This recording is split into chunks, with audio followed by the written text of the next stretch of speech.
Ketika memperbincangkan jejak Islam di Bali, ada kisah yang selalu disodorkan masyarakat, yakni Wali Pitu yang dipahami sebagai 7 wali penyebar Islam di Pulau Dewata itu. Namun, jejak itu tidak sepenuhnya akurat. Hal itu sempat ditelusuri penulis dalam Silaturahim atau Ziarah Wali Pitu dari makam ke makam dari barat Jembrana hingga timur Karangasem. Kalau menyebut Wali Pitu sebagai orang yang sudah lama berada di Bali, kami tertawa, karena Wali Pitu itu rute wisata religi dari Biro Travel saja, ujar salah seorang tokoh masyarakat Karangasem Rudi. Ya, jika merujuk istilah Wali Pitu di Bali, maka orientasinya pada Wali Songo di Jawa yang merupakan Dewan Wali yang dibentuk Kanjeng Raden Rahmat Sunan Ampel Surabaya, Jawa Timur pada 1404. Merekalah 9 penyebar Islam di tanah Jawa, yang mendakwahkan Islam, melalui metode dakwah yang strategis hingga mampu diterima masyarakat Jawa, atau mampu mengislamkan masyarakat Jawa hingga melebihi 90%. Apakah di Bali juga ada semacam Dewan Wali itu? Faktanya, istilah Wali Pitu itu justru disusun Habib Thoyib Zain Arifin Assegaf dalam bukunya bertajuk Sejarah Wujudnya Makam Sab'atul Aulia, Wali Pitu di Bali, Ponpes Lirboyo, Kediri, Jatim, 1998. Dalam buku itu, Habib Thoyib Zain Arifin Assegaf yang merupakan pengasuh Jamiah Manaqib Al-Jamali, Jawa Madura Bali, menyebut situs peninggalan makam-makam Wali Pitu, Wali 7, yang lokasinya menyebar di beberapa wilayah di Bali. Habib Thoyib Zain Arifin Assegaf mendaku ke-7 nama itu diketahuinya lewat pengalaman rohani yang memberikan petunjuk-petunjuk kepadanya pada bulan Muharram 1412 H 1992 M. Munculnya istilah Wali Pitu. Awalnya, istilah Wali Pitu itu tidak dikenal umat Islam di Bali.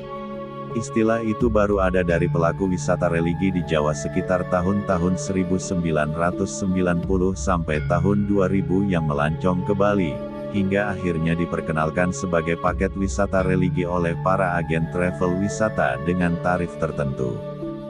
Dalam buku Habib Thoyib Zain yang ditulis pada 1998 itu, nama-nama yang didaku sebagai Wali Pitu di Bali dari hasil pengalaman rohani pada 1992 adalah 1. Raden Mas Sepuh Pangeran Mangkuningrat, Keramat Pantai Seseh, Mengwi, Kabupaten Badung.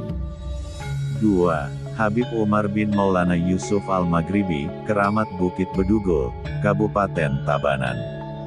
3. Habib Ali bin Abu Bakar bin Umar bin Abu Bakar Al-Hamid di Keramat Pantai Kusamba, Kabupaten Klungkung.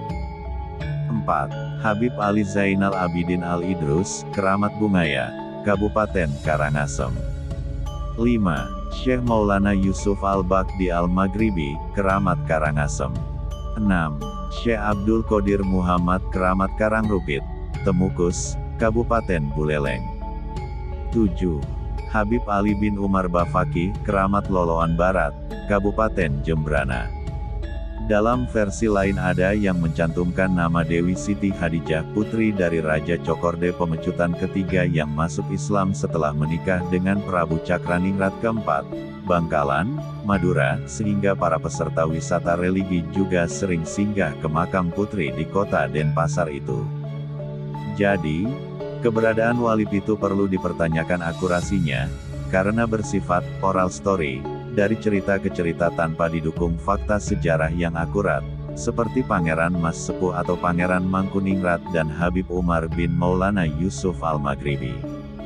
Tidak hanya Pangeran Mas Sepuh dan Habib Umar, Habib Ali Zainal Abidin Al-Idrus, Keramat Bungaya, Karangasem, juga dipertanyakan statusnya yang hanya guru silat dan guru tarekat, tetapi makamnya sering disiarahi. Mungkin karena lokasinya di pinggir jalan, maka dimasukkan paket wisata religi. Padahal di sini masih ada makam yang lebih tua yakni makam Saren Jawa yang tidak masuk rute Wali Pitu, tapi dari abad ke-15, kata Rudi dari Karangasem. Peran penyebaran Islam. Bisa jadi, Tokoh-tokoh yang disebut dalam Wali Pitu itu memiliki peran dalam syiar Islam di Pulau Dewata, namun status mereka bukan seperti Wali Songo di Tanah Jawa. Selain itu, tokoh Islam bukan wali, yang berkiprah dalam masuknya Islam ke Pulau Bali itu juga bukan hanya 7 orang, tapi banyak, misalnya Syekh R.K. Abde Jalil yang dimakamkan di kawasan Saren Jawa, Karangasem. Kalau Habib Ali Zainal Abidin Al-Idrus, Keramat Bungaya, Karangasem itu dari abad ke-20 atau bahkan lebih, tapi Syekh R.K. Abde Jalil, Saren Jawa, Karangasem itu justru mendirikan kampung Islam di Saren Jawa pada 1410. Jadi lebih dulu dari Habib Ali, kata tokoh masyarakat Karangasem, Ustadz Yusuf. Ia menceritakan Syekh R.K. Abde Jalil salah satu dari 44 pengawal Putri Demak saat bersilaturahim ke Raja Klungkung, karena Raja Demak ingin menjadikan Raja Klungkung sebagai menantu. Namun, Raja Klungkung menolak dengan mengajukan syarat dirinya siap menikahi Putri Demak bila sang putri bisa mencabut rambut di kakinya. Ternyata gagal, sehingga sang putri pun pulang ke Demak. Saat pulang itu, Putri Demak menyatakan para pengawal bisa ikut pulang ke Demak tapi bisa juga menetap di Karangasem. Nah, salah satu pengawal yang menetap dan membuka hutan di Saren Jawa adalah Syekh R.K. Abde Jalil, katanya. Pada masa lalu, Saren Jawa merupakan hutan yang di dalamnya ada sapi yang suka mengamuk dan tidak akan yang bisa menaklukkan, kecuali Syekh R.K. Abde Jalil yang akhirnya mendapatkan lahan di hutan seluas lokasi amukan sapi itu dan saat ini dikenal dengan Kampung Saren Jawa. Kampung Islam di Bali, di makam Syekh R.K. Abde Jalil di Kampung Saren Jawa perintis Kampung Islam, Saren Jawa, pada 1410, juga ada 2 makam yakni K.H. Daudan Jero Tauman yang dimakamkan pada 1610. Status keduanya belum jelas, namun diduga berperan dalam pembukaan Kampung Islam, Saren Jawa itu. Di Kampung Saren Jawa yang dihuni 170 kakak muslim itu hingga saat ini juga masih berkembang tradisi burda, rudat, dan banjari. Kalau Nyepi, kami juga menghormati masyarakat Hindu dengan tidak keluar dari kampung kami, katanya. Selain Syekh R.K. Abde Jalil, di Karangasem juga ada Raden Datuk Mas Pakel atau Sunan Mumbul yang makamnya di dekat pantai di Pantai Ujung. Beliau tidak seberapa dikenal karena pengembara sendirian yang mengajarkan agama kepada masyarakat Karangasem, tapi masyarakat menghormati makam beliau, katanya. Agaknya, masuknya Islam ke Bali tidak melalui proses dakwah mirip Wali Songo, namun melalui hubungan baik, seperti hubungan kekeluargaan, kerjasama antar kerajaan, pelatihan perang, pembuatan sarana alat perang, kerjasama antar masyarakat nelayan, tabib, pengobatan, dan pernikahan umat Hindu-Muslim.